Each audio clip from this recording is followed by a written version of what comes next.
अस्सलाम वालेकुम एवरीवन, कैसे हैं आप सब। आई होप आप सब ठीक होंगे, खैरियत से होंगे। और मेरी आवाज़ से पता चल ही गया होगा कि आप ही को नज़ला ज़ुकाम हो रहा था। खैर, यहाँ जो है मैंने आज निविया का मॉइस्चराइज़र लगा लिया। आप पूछते हैं आप ही कौन सा मॉइस्चराइज़र लगाएं। ठीक है, पूरे फेस पे, नेक पे लगा लिया। और नेक की बेस मैं आपको बता रही हूँ क्योंकि आप लोग मुझसे बहुत पूछते हैं। मैंने इनहेंस ब्यूटी की मीडियम जो थी वो पूरी नेक पे लगा ली। दैन मैंने नेचुरल शेड लिया है शेफर की पाउडर फाउंडेशन का। ठीक है, उसको पानी में मिक्स कर लें या अर्के गुलाब में मिक्स कर लें, जिसमें आपको इजी लगता है उसमें मिक्स करके आप इस तरह अच्छे से लगा लें। फिर आपने डैम ब्यूटी ब्लेंडर के साथ अच्छे से ब्लेंड कर लेना है। अब देखें ये बड़ा नेचुरल, क्योंकि मैंने नेचुरल शेड लिया है तो वो इनहेंस ब्यूटी की मीडियम के साथ लग के नेचुरल सा हो गया है। फेस पे जो है मैंने मॉइस्चराइज़र के बाद लगा लिया है इनहेंस ब्यूटी का प्राइमर। देन आपने 2 से 3 मिनट अपनी स्किन को देने हैं। ठीक है, ये बड़ी खूबसूरत सी प्यारी सी बड़ी अच्छी मॉडल थी। इनका नाम है हुमैरा। तो अच्छा, आइज़ पे भी मैंने लगा लिया, क्या उसको कहते हैं, मूज़ बेस लगा ली। देन उसके बाद मैंने हल्की हल्की से लगाई थी, बिल्कुल भर के नहीं लगाई थी। फिर मैंने ये फाउंडेशन ली है, फाउंडेशन जो मीडियम फाउंडेशन है इनहेंस ब्यूटी की, वो मैंने लगाई। क्योंकि मूज़ बेस जो थी ना, अगर मैं इस साइज़ पे लगाती तो वो भी शायद बहुत ज़्यादा, क्योंकि मूज़ बेस हम एक प्रॉपर लाइन लगा के फिर अच्छी खासी अमाउंट में लगाते हैं तो वो थोड़ा मैस क्रिएट हो जाता है। क्योंकि ये जो आइज़ है ना, ये इनको हमें डेप्थ देने की ज़रूरत नहीं है। ऑलरेडी ये मेरे जैसी आइज़ हैं अंदर धसी हुई आंखें, तो खैर मेरी जैसे से भी ज़्यादा अंदर है। तो इसमें क्या करना है, हमने अपना जो प्रोडक्ट है उसको आगे तक नहीं लेके जाना। हमने पूरी डी नहीं बनानी, जैसे मैं आपको पहले बोलती थी ना कि पूरी डी बना दें, आगे तक ले जाएं, कोई मसला नहीं है। नहीं, इसमें हमने वो काम नहीं करना। ठीक है, ये हल्का सा विंग बना रही हूँ मैं उसी छोटे से मिनी सी पैलेट में, क्योंकि वो मुझे गिफ्ट में आया था। आप लोग उसका नाम पूछते हैं, मुझे नहीं पता। अच्छा, इंटरफेरेंस शेड नहीं लगाया मैंने। ये जो आप मेरे हाथ में इनहेंस ब्यूटी का जो है वो शेड देख रहे हैं, वेलवेट शेड, यही मैंने इनर कॉर्नर पे लगाया था और यही जो है मैं आईलेट पे लगा रही हूँ। इनकी भी पिगमेंट बहुत अच्छी है, आप इसको जैसे मर्जी, इसको भी इंटरफेरेंस बना सकते हैं। ठीक है, ब्राउ बोन पे भी हमने जो है वो पर्ल शेड लगा लिया। मैं ये कह रही थी कि आप इसको भी पानी से लगा सकते हैं जैसे हम इंटरफेरेंस को लगाते हैं। ठीक है, लेकिन ये है कि फिर उस तरह लगाने से शाइन थोड़ी कम हो जाती है, दोबारा फिर लगाना पड़ता है उसके ऊपर शेड। यहाँ पे इनहेंस ब्यूटी की मैं मूज़ बेस यूज़ कर रही हूँ मीडियम। आप लोग पूछेंगे आज तो आप ही ने अब तो काम ही पकड़ लिया, पीछे अब कितनी सारी वीडियोस में बस यही लगाई जा रही है असल में मेरा ना कंसीलर घूम गया और मुझे समझ नहीं आ रही, क्योंकि रिसेंटली मैंने पर्सनल क्लासेस दी हैं और फिर मेरी चीज़ें इधर उधर हो जाती हैं और मुझे पता ही नहीं चलता यार। फिर बंदा क्या करे, ढूंढ ढूंढ के खप गई, मुझे कहीं पर भी नहीं मिला।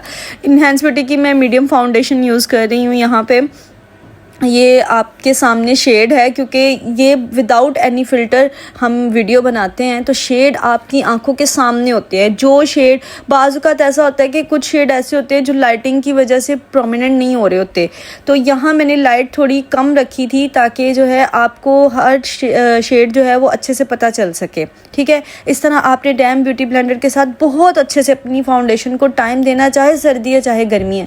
यहाँ जो है मैं इनहेंस ब्यूटी का मीडियम कॉम्पैक्ट पाउडर यूज़ करी हूँ। देखिए, मैं अब फेयर के साथ काम नहीं कर रही।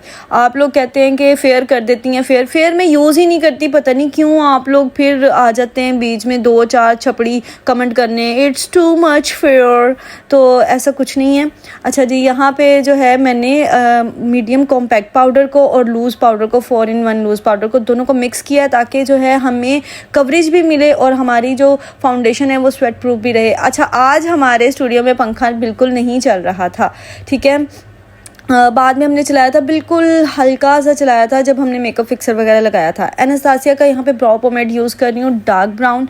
इनके आईब्रो जो थे वो जेट ब्लैक थे। ठीक है, तो क्या उसको कहते हैं, मैंने डार्क ब्राउन शेड बहुत कम यूज़ किया, मतलब बहुत ज़्यादा यूज़ नहीं किया, बहुत लाइट सा यूज़ किया था। यहाँ जी हमने अपनी नोज़ को कंट्रोल कर लिया और उसके बाद फेस को भी हल्का हल्का कंट्रोल करना है। आपने बहुत ज़्यादा इस तरह के स्क्वायर शेप जो फेस होता है ना, उसको भर के कंट्रोल करने की ज़रूरत नहीं है, क्योंकि ये अपने आप में बड़ा खूबसूरत स्लिम सा बड़ा प्यारा सा लुक आता है इस फेस का ना। पोफे का यहाँ मैं ब्लश यूज़ कर रही हूँ। और आज हाईलाइटर के मामले में तो आप लोग देख देख के परेशान हो जाएंगे, आप क्या कर रही हैं। यहाँ पे मैंने पिंक हाईलाइटर लगाया, मैंने इतने हाईलाइटर लगाए, या शायद पता नहीं मुझे मॉडल हाईलाइटर में अच्छी लगी तो मैं पागल ही हो गई। मैं कहा ला एक और ला, फिर एक और ला तो यहाँ पे जनाब मैंने पिंक हाइलाइटर पहले अच्छे से लगा लिया और इसको हमने टेटर स्प्रे के साथ जो है फ़िक्स कर लिया। अच्छा, आप लोग मुझे पता है क्या पूछ रहे हैं कि आप ये आपको नहीं मिलेगा, ये आपको अमेज़ोन से ही मिलेगा। यहाँ इंटरफेरेंस शेड के अंदर एक वाइट पिंक सा शेड है, वो ये लगा के ना ये वाली पर्पल पिंक सी लुक आती है, ये मैंने लगा लिया। अच्छा, टेटर की जगह पे आप मिस रोज़ या रिवाज का भी सेटिंग स्प्रे यूज़ कर सकते हैं। देन मैंने फिर हाइलाइटर लगाया ऊपर, स्किन कलर का जो पीच कलर का इनका ब्लश शाइनर है, मैंने वो लगाया एज अ हाइलाइटर। यहाँ पे जो है मैं इन्हेंस ब्यूटी का आईलाइनर प्लस जेल काजल यूज़ करी हूँ। आप लोग मुझे पूछते हैं आप ये पानी से लगता है? नहीं, ये डायरेक्ट ही लगता है। डायरेक्ट ही आपने थोड़ा सा लेके, डब्बी आपने देखा मैंने बंद कर दी है, ज़रा सा आपने लेके बंद कर देनी है। अच्छा, ये जो मेरी रियल ब्राइडल का मैंने इनको ड्रेस पहनाया है, रियल ब्राइडल की ही ज्वेलरी, क्राउन, सारा कुछ मैंने पहनाया था। और जो मेकअप मैंने अपनी ब्राइड को किया था, जो मेरी ब्राइड ने मुझसे मेकअप करवाया था ना, सेम एज इट इज़ मैंने अपनी मॉडल को भी वही मेकअप दिया। अदरवाइज़ मैं ऐसे विंग लाइनर जो है, डबल लाइनर मैं लगाती नहीं हूँ, या पता नहीं मुझे पसंद नहीं है, मेरे क्लाइंट्स को भी पसंद नहीं आते। लेकिन बीच में कुछ क्लाइंट्स ऐसे आ जाते हैं जिनकी अपनी पसंद होती है और वो मुझे कहते हैं कि हमें ये वाला जो है लुक दे दें या वो लुक दे दें। तो जैसा वो बोलते हैं फिर उनको मैं वैसा लुक देती हूँ, क्योंकि क्लाइंट की जाहिर सी बात है, उनका एक इवेंट होता है तो उनकी मर्ज़ी भी सुननी होती है। अच्छा, इन्हेंस ब्यूटी वालों, आपसे बड़ी बड़ी रिक्वेस्ट है कि मेरे पास ये जो 20 वाला पेयर है ना लेशेस का, ये ख़त्म हो गए हैं सारे। 10 पैक मैंने मंगवाए थे, 10 के 10 ख़त्म हो गए हैं। तो आपसे रिक्वेस्ट है कि प्लीज़ जल्दी जल्दी जल्दी इनको रीस्टॉक करें, मुझे ज़रूरत है। और अच्छा, यहाँ जो है मैंने आपको पिछली दफ़ा बताया था कि मेबेलिन का मैंने शेड एक पिंकी पीची सा है वो लगा लिया था लिप्स के ऊपर। पेंटिंग पैलेट में से ही मैंने दोनों लिपस्टिक्स लगाई हैं। और यहाँ 3D मेरे ख्याल से मैंने लगाया था इनको लूज़ पिगमेंट। एंड पे आपको पता है कि मैं लूज़ पिगमेंट लगाती हूँ। अगर आपको शाइन चाहिए तो आप लूज़ पिगमेंट लगा सकते हैं। और ये जो खूबसूरत सी वीडियो है ना, ये राना भाई ने बनाई थी, जो कि फ़ोटोग्राफ़र हैं इस मॉडल के। तो ये लोग अपने लिए वीडियो बना रहे थे, तो मैंने बोला कि भाई मेरा कैमरा भी साथ में पकड़ लो और ना वीडियो बना दो, ताकि हमें भी फाइनल लुक मिल जाए। क्योंकि एक ही फाइनल लुक बोरिंग सी ले लेके मेरे शायद व्यूवर्स भी तंग आ गए हो देख देख के, तो ज़रा कुछ उनको भी नया देखने को मिल जाएगा। तो ये विदाउट फ़िल्टर वीडियो बनी हुई है जो इन्होंने बनाई है। मतलब इनके कैमरे में ये फ़िल्टर से बनी हुई है, लेकिन हमारे में ये डायरेक्ट आईफोन से बनी हुई है, कोई फ़िल्टर शिल्टर कुछ भी नहीं लगा हुआ। तो ये सारी जो चीज़ें हैं ये महविश की थी। Mahvish, thank you so much, आप भी इस ड्रेस में बहुत प्रिटी लग रही थी और हमारी मॉडल भी माशाल्लाह बहुत प्यारी लग रही हैं। और देन उसके बाद आफ्टर हमने जब इनके कपड़े शपड़े चेंज करवा दिए थे, तो ये वाला ड्रेस ये पहन के आई थी, ये अब वापस जाने लगी थी अपने घर। तो फिर से इन्होंने वीडियो बनाई, तो हमने कहा चलो हम ये वाला क्लिप भी रिकॉर्ड कर लें, क्योंकि ये मेकअप मुझे इनके इस ड्रेस में भी बहुत प्यारा लग रहा था। तो आपको इनकी फ़ाइनल लुक कैसी लगी कमेंट बॉक्स में लाजमी बताइएगा। Thank you for watching. अल्लाह हाफिज़।